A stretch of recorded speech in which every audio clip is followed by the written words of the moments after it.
Peace and blessings. Hope everybody's doing well out there. Just out for a little walk in nature and reflecting on, what's going on in the world right now. It seems to be just more of the same.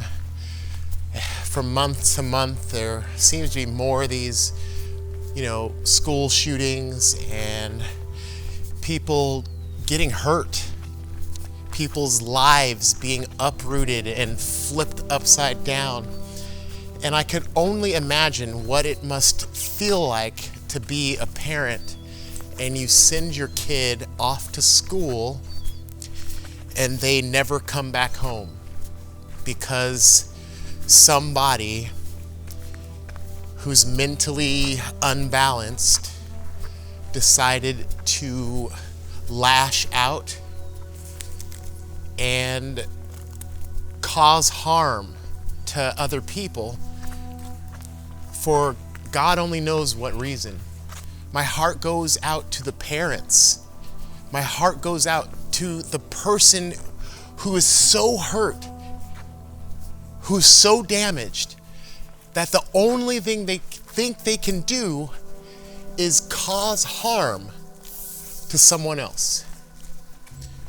My heart truly goes out to everyone. And the question is, what do we do?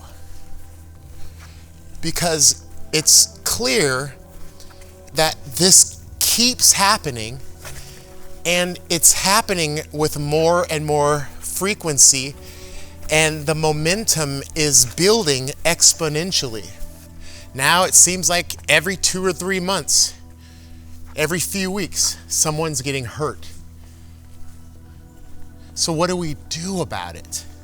The way out of this mess is for each and every one of us to do the best we can to keep our own house in order. You get your house in order as a man or a woman, as a mother or a father, a brother or a sister. You get your house in order, and what that does is it gives the people around you an example to follow. When people start to see you taking care of your body, taking care of your temple, when people start to see you have a sincere and heartfelt aim at improving yourself and your station in life through your spiritual study, through your spiritual curiosity, through your sincere heart to keep yourself open and become a listener and a rock and a person who other people can come to and lean on and ask advice. They are drawn to you because you have cultivated the magnetism, you have cultivated the energetic field in your being of a person who is doing the work. The work being keeping your house in order. Every single day you have an opportunity to reach, to attain, and to express your highest potential for that day. And that potential, it arises in every single moment throughout the day, with every breath, with every conversation, with every choice you make. You have an option to take the path of love and light and peace and tranquility, the path that might be difficult or hard in the moment, but the path that is right.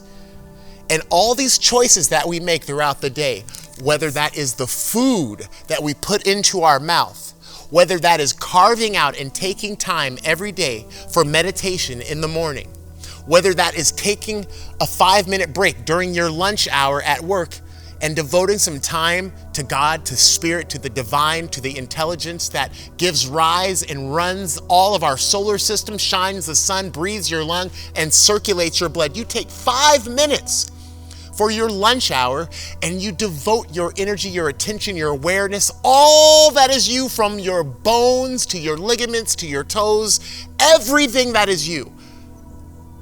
You devote 5 minutes to that intelligent creative force, and you say, I'm listening.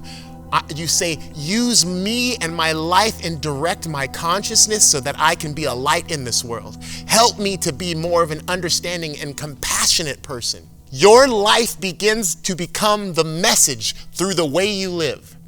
And if you begin to walk the walk, your children, your friends, your coworkers, your employees, your business partners, everyone in your life will begin to take notice. And when you show up to whatever conversation, whatever situation, whatever parent-teacher meeting, whatever city council meeting, whatever speech you've got to give, anything you do in your life, when you show up in that way, you're going to become the message. The only thing we can do in this world is keep our own house in order and trust that the force of intelligence, spirit, God, unconditional love, whatever you want to call it, it is driving the ship. It is unfolding the circumstances of our life, and we have to trust that everything is unfolding precisely how it should. Nothing is out of place, not a grain of sand, not a hair on your head. Everything in this life, from the school shootings to your husband or your wife slipping a ring on your finger to get married, to your engagement, to your first child, to your job, to getting sick and unhealthy, to you dropping your body and dying, everything is in perfect place and in divine order.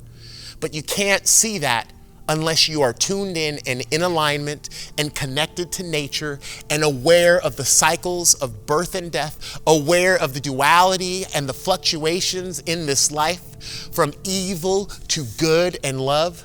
We have to be open and aware and able to receive and not shut our hearts down. We have to know this from deep down inside of us to our bones, that when things like this happen in the world, when people go to an elementary school and shoot and kill innocent children and teachers, we have to open our heart and keep it open. We can't judge and demonize whatever the person is that did it. Of course, it's an awful thing. It's horrible that happened. But what kind of hurt, what kind of pain does a person like that have to have inside of them to be able to do something like that? Everything that's happening in this world is an expression of our collective consciousness. You can see it from the politicians that we elect. Any side, from the blue to the red, Republican, Democrat, all of these clowns, all of these people are a direct reflection of our collective consciousness. And our collective consciousness is sick. And it needs a remedy. It needs a cure. And you are the cure. You are the remedy. But you have to go inside and cultivate that medicine. And that medicine gets expressed through your life. Your life becomes the message. You become the blessing. We're going to end it there. But before we do, let us all just take a moment to close our eyes and send some love and some energy and some tender, heartfelt love to these people who are suffering from this most recent shooting, these innocent kids and these teachers and this janitor. Our hearts go out to you. Let's send them some love and good vibes. And to the person that committed this horrible act, let us open our heart, keep our heart open, because we don't know what that person has been through in their life, what kind of horrible treatment. Maybe that person was molested or raped. Who knows what's going on? It's not our job to judge. It's our job to keep our heart open like Christ, like Buddha, like Krishna, like all the masters who have come before. Keep our heart open. Do not push anyone away. Know that everyone out here is trying the best they can. Know that everyone out here has a specific life that they're leading, and it's not our job to judge where they're at.